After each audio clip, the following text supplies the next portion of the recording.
A warm welcome to the program. I'm Amarachi Ubani.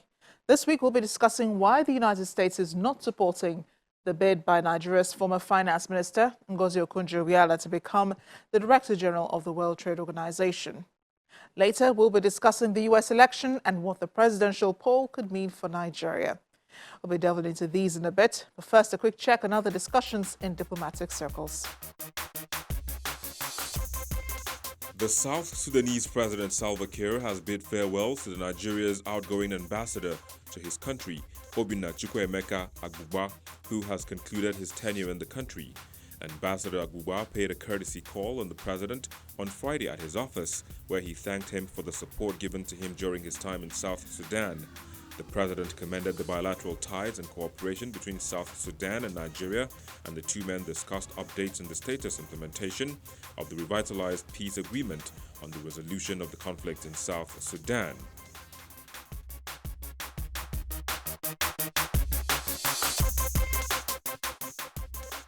U.S. President Donald Trump has commended the American military for a successful operation to rescue an American hostage in Nigeria on Saturday, October 30th, who had been kidnapped 96 hours before. A statement from the president said U.S. Special Forces executed a daring nighttime operation to rescue their fellow American with exceptional skill, precision, and bravery.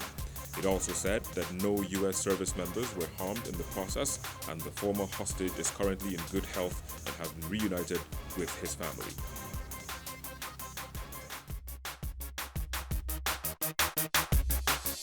Midweek last week, there were headlines that Nigeria's former finance minister, Ngozi Okonjo-Iweala, had emerged Director General of the World Trade Organization. A WTO nomination committee had recommended the group's 164 members appoint Dr. Okonjo-Iweala as its new DG. Had they done so, she would have become not just the first female, but the first African to occupy that position.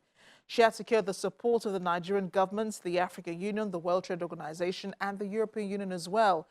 Only the United States, one of the founding members of the World Trade Organization since its establishment in January 1, 1995, and the General Agreement on Tariffs and Trade since 1948, said it would continue to support South Korea's Trade Minister Yoo Myung-hee, saying she could reform the world body. The U.S. says the organization must be led by someone with real hands-on experience in the field.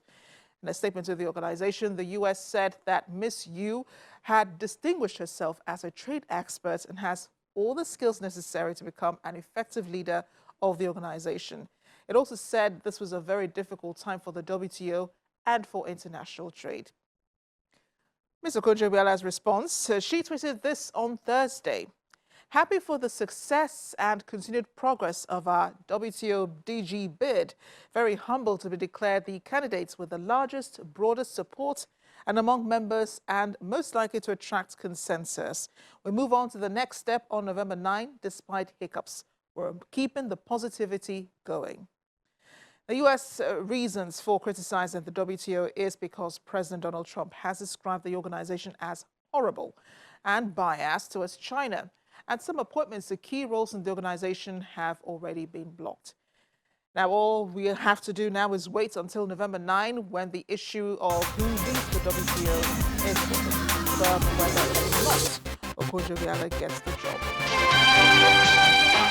I want to bring in former Permanent Secretary at the Nigerian Ministry of Foreign Affairs and former Consul General to the United States, Ambassador Joe Keshi, to discuss this. Ambassador Keshi joins me from Abuja. Ambassador, thank you for joining us on the program.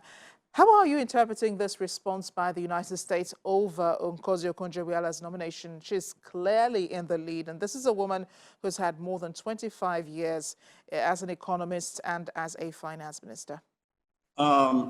Amarachi, thank you for having me, and happy Sunday and happy new month, as we say here. Let me begin by saying that Ngozi's qualification and experience is not in doubt. Equally, the candidate of South Korea has the same, outstanding qualifications, which also shows that the selectors have done a tremendous amount of job to present two highly and eminently qualified candidates. Interestingly enough, both of them women. But with regard to what the United States has done, I think I should point out, as I have done elsewhere, that the United States is simply pursuing what she perceives or conceives as her national interest. And this is what every country does. You act in terms of foreign policy, you act based on what you consider to be in the interests of your country. And simply that is what the United States is doing. It has nothing to do with some of the things I have read, like racism and the rest of it. No. The United States is simply pursuing its national interest. Second thing, of course, is that this gives us the opportunity to put on a diplomatic thinking cap and see how we can up our diplomatic game in order to reach out to the United States as well as to Canada, to Korea, and see how there can be some accommodation, in order to ensure that we are able to get our candidate across the finishing line. And the third thing we must realize in this country, and I've said this often and often again, that people do ask the question, why does the US do this to us when we are strategic allies? And I keep saying, no, we are not strategic allies.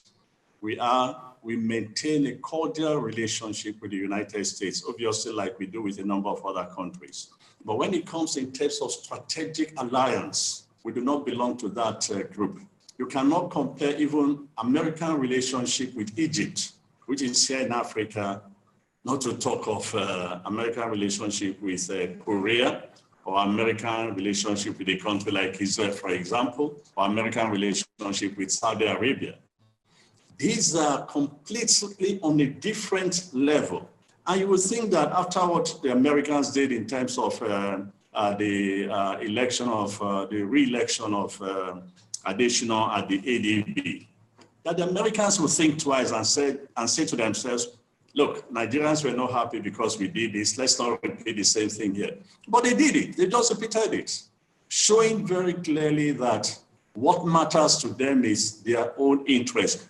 Who out of Ngozi and the South Korean lady will best serve American interests? That is the consideration that is going on in Washington, and nothing more, pure and simple. Yeah, and it's interesting you mentioned that because the South Korean Trade Minister Yo Myung-hee also has over 25 years, in government as a trade minister. She was also the first lady to occupy that position in South Korea. So you think the U.S. could be spoiled for choice in this situation, having a strategic partner as the lady from South Korea, but then again also having Okonjo-Iweala, who has years of experience, over 25 years of experience, as well as also being a U.S. citizen, a Nigerian American, if you will. Dr. Ngozi Okonjo-Iweala is a Nigerian American, and I don't even know how long ago she's been that. But again, let me just emphasize this point. The two ladies are eminently qualified. One of the reasons that the Americans gave, and Nigerians should bear this in mind, one of the reasons they gave or they put out there is that the lady from South Korea has a far more better knowledge in terms of trade matters than our own candidate. But here is the same United States who nominated a medical doctor to help the World Bank. Yeah. Or the World Bank, I believe, or the IMF, one of the two. Absolutely a medical doctor who has never done anything in terms of finance.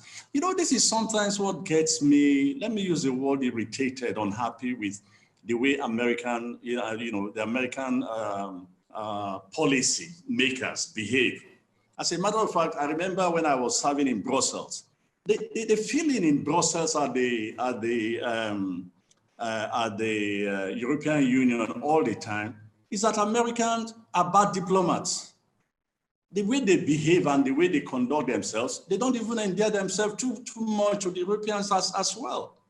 You make one argument today for A and you make a completely different argument for B. You nominated, insisted that a medical doctor should head a financial institution. Now you are telling us that no, a former Minister of Finance, a former Managing Director of the World Bank has no trade knowledge to be able to conduct, to be able to head this, to head WTO. This is part of what and why so many countries can't understand how the Americans put up their policies, when it comes to how they perceive their national interests. So for me, I just think that it's again, what we should be happy about at the end of the day. I think number one, we have a very good candidate, no matter what the Americans have to say. Number two, the rest of the world, at least over 100 and something countries are behind us, as against 60 that are supporting the lady, most of them American friends. And it goes back to my first earlier comment about how does the Americans value our friendship vis-a-vis a strategic country like South Korea. So I make the point again that we need, at this point in time, we need to just be calm about the whole situation and go into a very high diplomatic drive, reach out to the Americans, have meetings with them, reach out to the Koreans to get the candidate to step down. Somewhere along the line, the three nations must find a way to accommodate one another. Yeah, and it's interesting you mentioned that because Nigeria is currently reaching out to the U.S. to help convince them about Okonjo-Iweala's candidacy. We'll know the results November 9 because that's when it will be announced. But apart from putting Nigeria clearly on the global map, how else is Nigeria benefiting, or could Nigeria benefit from Okonjo-Iweala becoming the DG of the WTO?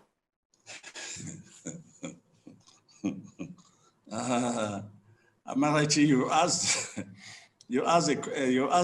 similar questions I have seen in a number of platforms. People asking, how will the leadership of Dr. Okonjo-Iweala, assist Nigeria, help Nigeria, and the rest of it? For goodness sake, let's get off of this entitlement mentality that has almost destroyed this country. She's been elected as the head of a World Trade Organization, number one.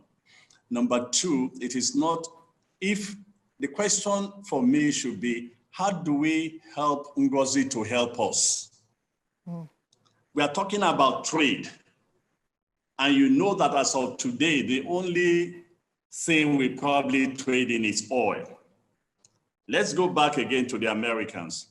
You remember how many years ago, I think it was under Bill Clinton, there was this AGOA that was put in place for third world countries, particularly African countries, to be able to trade with the United States. It gave us the opportunity to have our goods get into United States with less difficulties. We have never gained from that, arrangement simply because we are not trading. So it's not a question of what Ngozi would do for us. It's a question of what would we do for Ngozi to help us.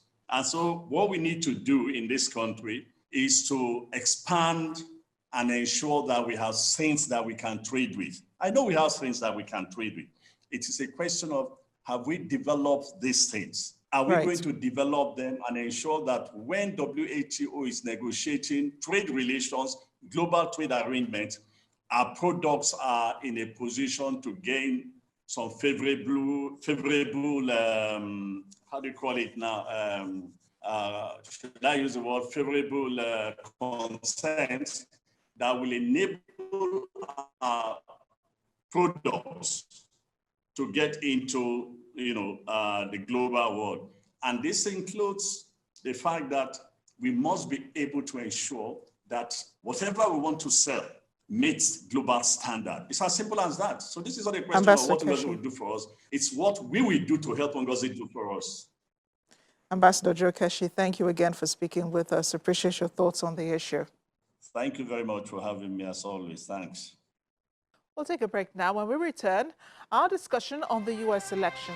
Stay with us. Welcome back. Millions of people around the world, including world leaders, are closely watching events unfold in the United States as concerns the presidential election. A number of national polls have been predicting who wins on November 3rd. But as I've found out, having been on the ground a couple of times, it's anybody's game until results from the Electoral College come in. Earlier, I spoke to River Levinson, a writer and a political and business strategist who's solving challenges for clients across governments and continents. She joined me from Virginia in the United States. River, thank you for joining me on Diplomatic Channel. It's a great pleasure to be with you. Good afternoon. Good afternoon. And today we're talking about the elections. It's a very different one from every other U.S. election, every other election witnessed in modern U.S. history, from the controversies to the debates to the discussions that have been going on. The whole world is watching the U.S. right now, especially here in Africa. What impact do you think this particular election would have on the continent at a time like this? It's a great question. And just to your assumptions, I mean, no doubt, this is a U.S. election unlike any other election in our lifetime, I think even in modern U.S. political history. Donald Trump, you know, whether you love him or hate him, is the most polarizing U.S. president in modern history. He shattered norms, redefined global alliances, and as you know from Nigeria, he spurned an industry that is particularly dedicated to getting him out of office. So whatever happens in the US is going to have a consequence for Africa on the big picture, on how we engage, on what our alliance is, on whether we're confrontational, on how we deal with traditional relationships around the world. But you know, that being said, US-Africa policy, and this is something I think your viewers know, has been pretty consistent since the first Clinton administration. It is bipartisan. It has been marked by focus on good governance, economic development, trade between the US, Africa. So I expect at the operational level, many of those policies to continue because again, Africa policy in our Congress is bipartisan, but we have a bigger picture right now, a bigger picture that's going to play out that'll impact all of us. And the United States keeps saying that Africa, especially Nigeria, is a strategic partner to the U.S. That's quite arguable now. What do you think of this? And what direction do you think that U.S.-Africa relations should go, depending on who wins? I think that Africa has to be much more of a strategic priority to a new administration, whether that's going to be a Trump second term or a Biden-Kamala Harris term.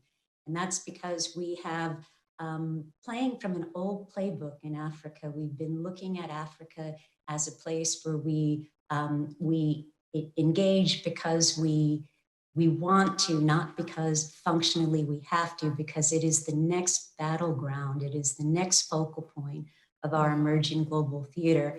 We have China very aggressive there, we have Turkey, Israel, we have Europe. And there are many Americans, especially Nigerians, who believe they do have a stake in this election. It's surprising, I know, because you have the number of Africans in the United States, more than half of them are made up of Nigerians, and they're everywhere. You know, they're in medicine, they're in the school system, they're everywhere. Anywhere you go, especially in the US, if you find 5 Africans, more than 3 at least are Nigerians. So a lot of them feel that they have a stake in this election.